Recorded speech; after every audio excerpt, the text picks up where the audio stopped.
Lika-liku amat panjang yang telah dilalui Jessica Iskandar dan Vincent Verhaak dalam kasus dugaan penipuan kini terbayar sudah. Ditetapkannya Steven sebagai tersangka kini membuat kedua pasangan, Jedar dan Vincent, bisa bernafas lega meski sang pelaku kini tengah menjadi daftar pencarian orang. Dikabarkan tengah berada di Singapura, Steven yang kini telah dinyatakan bersalah atas kasus tersebut nyatanya belum juga pulang ke tanah air semenjak tindak pidana ini diusut. Masih memperjuangkan keadilan untuk dirinya, Jessica Iskandar pun menuntut agar sang pelaku segera menunjukkan itikat baik dan mempertanggungjawabkan kesalahannya. Lantas, seperti apakah curhat Jessica Iskandar yang terus mengawal kasus yang menerpa dirinya belakangan ini?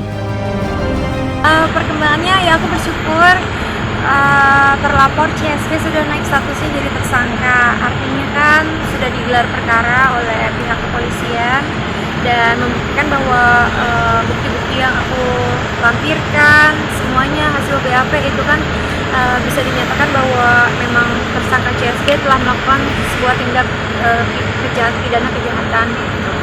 Senang karena ya prosesnya panjang, terus udah memakan banyak waktu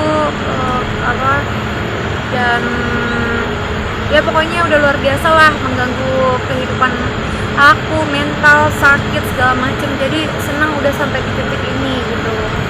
Belum sih, aku belum ngobrolin lebih jauh sama pengacara aku, jadi belum tahu. Belum ada penangkapan berarti buat tersangka ya? Belum, karena sekarang setelah naik tersangka juga masuk ke DPO daftar pencarian orang. Yang mudah-mudahan ketika segala akses tersangka CSB ditutup, CSB bisa menyerahkan diri atau tertangkap. Tapi kan ya mudah-mudahan juga CSB kan tersangka punya pengacara, yang mudah-mudahan juga pengacaranya bisa membantu proses CSB sebagai tersangka agar bisa datang ke Indonesia melaporkan diri. Karena kan CSB juga kan ada pengacaranya, mudah-mudahan pengacaranya bisa bekerja sama. Kalau misalnya nggak salah takut nggak? Kalau nggak salah kan nggak usah takut. Tapi kalau misalnya salah, ya pasti kan berusaha untuk ngumpet. Itu aja maksudnya. Seharusnya terhadap seorang yang sudah ditetapkan sebagai tersangka dapat dilakukan surat perintah penangkapan dan penahanan, tetapi itu adalah kewenangan dari penyidik. Oleh karena kan tetap dari penyidik nanti akan memeriksa lebih lanjut ya, di mana keberadaan si terlapor dan sebagainya. Tetapi dari status saksi yang sudah dinaikkan seorang tersangka, jelas itu kan begitu, dapat dilakukan surat perintah penangkapan ataupun penahanan, dan itu yang akan kami mintakan juga. Ya, dengan proses yang segini panjang, ya mudah-mudahan bisa memulihkan kerugian yang aku alami. Itu yang pertama ya. Yang kedua ya semoga bisa cepat selesai juga, karena aku juga nggak mau ini berlarut-larut, karena aku punya anak, repot, juga lagi rencana mau punya anak lagi.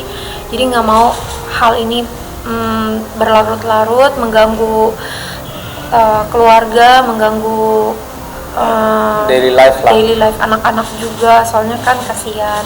Yang pasti bersyukur dengan proses yang panjang ini bisa sampai di titik ini, itu luar biasa banget.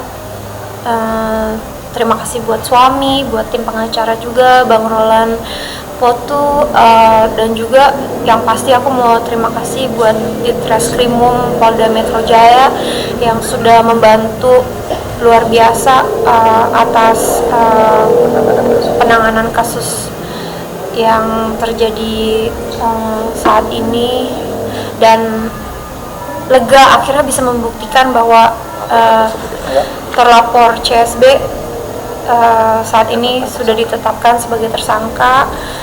Jadi ya ini adalah buah perjuangan kita semua menggapai keadilan, menegakkan hukum di Indonesia. Semoga kejadian kayak gini juga nggak terulang lagi. Mudah-mudahan ini bisa menjadi salah satu contoh buat orang yang mau berbuat jahat jangan macem-macem, karena hukum di Indonesia itu akan tetap bisa ditegakkan seadil-adilnya gitu. Lama menanti akan hasil akhir dari kasus penipuan yang diperjuangkan oleh Jessica Iskandar dalam mengusut kasus yang menerpanya, memang sempat menimbulkan adanya kisah miris yang dialaminya. Jatuh bangun Jedar dan Vincent dalam memulihkan keadaan ekonomi yang sempat menurun menjadi sebuah kisah yang amat runyam. Usai keduanya sampai rela menjual aset berupa rumah serta villa milik keduanya. Ditambah dengan adanya cicilan yang menumpuk, Jedar pun dikabarkan terpaksa harus menunggak sampai dirinya jatuh sakit lantaran hal tersebut. Kian mempertanyakan kabar mobil yang diisukan sudah diganti oleh sang pelaku. Lantas seperti apa reaksi pihak Steven mengenai hal tersebut? Ya, Satu mobil kalau nggak salah waktu itu. kalau misalkan dia merasa seperti itu, ya aku berharap bisa dibuktikan gitu. Jadi nggak tumpang tindih, nggak bikin apa ya. Kalau bisa dibuktikan ya, ayo mana gini aku pengen lihat gitu. Kalau memang ngerasa sudah melakukan sesuatu kan, tapi kan buktinya belum, hanya ngomong-ngomong aja. Aku juga sih ngerasa kayak gitu ya. Makanya kalau dipanggil polisi datang, nggak datang gitu. Sekarang aja datang kan, masih belum terlambat gitu. Ayo datang BAP, ayo gitu. Aku juga pengen banget gitu. Makanya selama ini aku melakukan kerjasamanya sama tersangka CSD gitu. Hanya dia aja yang aku tahu, yang transaksi segala macam itu hanya sama dia aja gitu. Jadi aku nggak tahu nama-nama lain, aku nggak tahu. Ya kalau pengacara aku sih bilangnya itu lucu gitu. Cuma kalau dari aku pribadi, aku berharap aja supaya tersangka CSB ini yang mau menjelaskan silakan datang aja ke kepolisian, kita ngobrol secara terbuka aja gitu. Aku juga kalau misalnya nggak merasa dirugikan, aku ngapain sih repot-repot gitu. Apalagi aku lagi punya bayi ya. Bayi aku juga baru 10 bulan gitu. Jadi aku nggak mau buang-buang waktu. Kalau emang kamu ngerasa apa ya, gimana gitu. Di sini kan aku ngerasanya aku sebagai korban dirugikan. Ya aku cuma pengen keadilan bisa berdiri, hukum bisa ditegakkan. Apalagi aku public figure, biar bisa memberikan contoh ke orang-orang bahwa semua ada hukumnya, kepolisian kita akan menindaklanjuti. Jadi aku pengen aja berjuang di situ gitu. Jadi orang-orang yang berbuat jahat, menipu, apapun itu nggak bisa gampang main kabur aja gitu. Ada hukum loh di Indonesia ini. Ini juga yang dirugikan nggak jelas, dan yang merugikan, yang katanya dirugikan udah terima duit. Nih, Dan gak ada nilai nominal. lah ini nggak ada nominal di sini. Nggak ada. Yang terbaru nggak ada nominal. Ini tentang mobil Jessica ini, yang mobil Alphard sudah terima uang. Nih, makanya kok belum ada BAP sudah menetapkan orang tersangka. Nih, Kerugian nggak ada. kerugian nggak ada. Nih di sini nggak ada. Disebut nggak kerugiannya? Di sini minta. Di sini minta 9,8. Mana yang benar dong? Institusi gimana nih? Nih. Jangan ngarang gitu loh. Kita bicara bukti aja lah. Nggak usah opini. Nggak usah opini dibangun gitu loh. Pihak klien kami itu adalah pembayar mobil ini Alphard. Bagaimana diperiksa hanya terkait satu unit mobil yang sudah dibayar?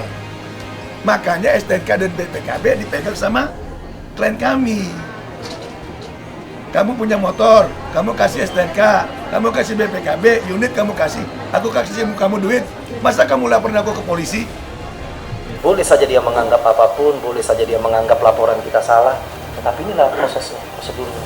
Kalaupun memang penyidik dalam artian hal ini tidak menemukan dua alat bukti yang cukup untuk menetapkan seorang terlapor tersebut sebagai tersangka, kan nggak mungkin hasilnya demikian. Dan kalau dia emang masih mau damai, dia masih ada nomor saya, dia bisa hubungin saya,